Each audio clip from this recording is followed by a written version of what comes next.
Assalamualaikum warahmatullahi wabarakatuh. Teman-teman insyaallah dirahmati Allah, sahabat Yuk Ngaji. Terkadang ketika kita ingin berhijrah, kita pikir hijrah itu adalah sesuatu yang sulit.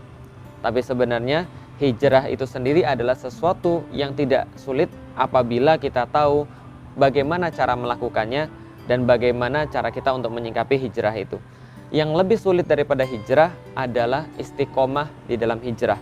Oleh karena itulah, dalam setiap kesempatan banyak sekali yang bertanya kepada saya bagaimana agar kita istiqomah di dalam hijrah. Maka kita sampaikan setidaknya ada 3 hal yang menyebabkan seseorang bisa istiqomah di dalam hijrahnya atau istiqomah melakukan apapun.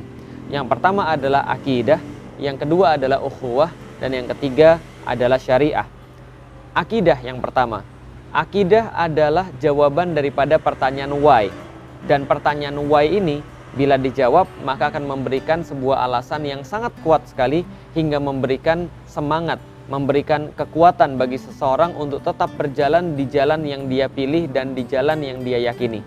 Apabila seseorang belum tuntas dalam menjawab pertanyaan why ini, maka bisa dipastikan apapun aktivitasnya, maka aktivitasnya akan mudah sekali teralihkan, aktivitasnya akan mudah sekali dihentikan karena dia tidak cukup punya alasan why.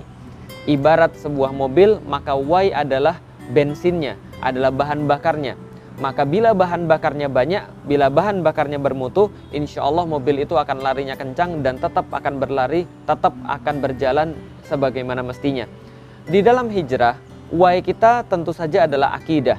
Maka akidah itu menjawab why, kenapa kita hidup di dunia ini, dari mana asal kita, dan akan kemana kita setelah mati. Bisa dikatakan misalnya ketika saya hijrah menuju Islam, saya mendapatkan banyak sekali tantangan-tantangan, saya banyak sekali menghadapi rintangan-rintangan.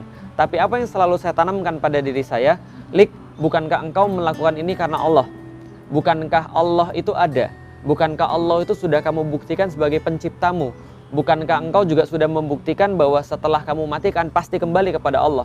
Dan karena itulah di dunia ini engkau harus sesuai dengan perintah Allah, apapun perintah itu. Nah, maka ketika saya mengingat tentang akidah ini, jawaban pertanyaan why saya punya. Apa itu? Bahwa saya melakukan ini karena Allah. Mendadak ketika kita sulit, mendadak ketika kita sedih, mendadak ketika kita susah dalam melaksanakan ketaatan kepada Allah Subhanahu wa taala, keistiqomahan kita mulai diuji di situ, maka keluarlah kata-kata, ini semua saya lakukan karena lillah. Ini semua lillah, ini semua karena Allah. Jawabannya why? Jawabannya adalah karena Allah. Ini adalah bagian daripada akidah. Dalam hijrah, dalam istiqomah dalam hijrah, kita perlu sesuatu yang menguatkan kita senantiasa. Itulah jawaban daripada pertanyaan why. Maka orang yang punya pertanyaan why yang dijawab lebih banyak, dia lebih banyak punya alasan untuk taat pada Allah, lebih banyak punya alasan untuk istiqomah di jalan Allah Subhanahu wa taala. Contoh lagi misalnya, oke, taruhlah semua akidah urusannya sudah beres, tapi kita perlu penguat-penguat yang lain. Maka bisa jadi kita berhijrah karena kita ingin agar anak kita melihat kita sebagai orang yang baik, agar anak kita memiliki teladan yang baik, agar istri kita memiliki contoh dan juga tauladan yang baik tentang suaminya seperti apa. Ini juga salah satu yang bisa kita ambil daripada jawaban pertanyaan why tadi, kenapa. Dan semakin banyak kita punya alasan, semakin istiqomah kita, semakin akan kuat kita istiqomah di jalan hijrah ini. Dan tentu saja jawaban yang terbaik adalah karena Allah, karena itulah yang dinamakan dengan akidah. Baik, kita masuk ke dalam poin yang kedua. Poin yang kedua setelah akidah adalah ukhuwah. Ukhuwah itu apa? Ukhuwah adalah teman-teman yang membersamai kita. Orang-orang yang bersama kita di dalam jalan dakwah, di dalam jalan hijrah. Mereka menguatkan kita. Mereka membersamai kita ketika dalam ketaatan. Mengapa? Karena setiap hal punya pola. Kebaikan punya pola, kejahatan pun punya pola. Polanya kejahatan adalah sendiri-sendiri. Maka coba Anda lihat, hampir semua yang melakukan kejahatan itu pasti tidak ingin dilihat, pasti tidak ingin diketahui. Oleh karena itulah Rasulullah SAW pernah menyampaikan bahwa salah satu indikasi bahwa perbuatan itu adalah baik atau buruk berdasarkan hati. Apabila dia tidak ingin dilihat oleh orang lain, tidak ingin orang lain mengetahui, berarti ini adalah perbuatan maksiat. Misal kita lihat, orang pacaran pasti sendiri-sendiri. Pasti mereka berkholwat, mereka menyendiri. Orang yang nonton film porno misalnya, sama, mereka juga tidak pengen diketahui oleh orang lain. Mereka sendiri-sendiri. Maka kesendirian adalah pola maksiat. Tentu saja itu tidak berlaku kalau Anda masih jomblo gitu ya. Kalau Anda belum sanggup untuk menikah, ya sudah, berpuasalah, ya sudah, bersabarlah. Yang saya maksud sendiri di sini adalah dia sengaja menyendiri, kemudian karena dia sendiri itu lebih banyak godaan-godaan untuk melakukan maksiat. Nah, ini adalah yang kedua. Maka pola untuk ketaatan adalah bersama-sama. Bersama-sama dengan teman hijrah, bersama-sama dengan komunitas hijrah, datangi pengajian-pengajian, membersamai orang-orang yang soleh. Maka ini cara untuk istiqomah. Karena ketika kita membersamai orang-orang yang sudah soleh, yang lebih istiqomah dibanding kita, yang lebih bersemangat dalam ketaatan dibanding kita, sangat kecil kemungkinan bagi kita untuk bisa futur, dan sangat kecil kemungkinan bagi kita untuk bisa bermaksiat, karena sedang bersama-sama. Ini yang kedua. Yang pertama adalah akidah, yang kedua adalah ukhuwah, yang ketiga adalah syariat. Maksudnya apa? Syariat ini adalah peraturan yang diterapkan yang memaksa seseorang itu agar dia tidak bermaksiat.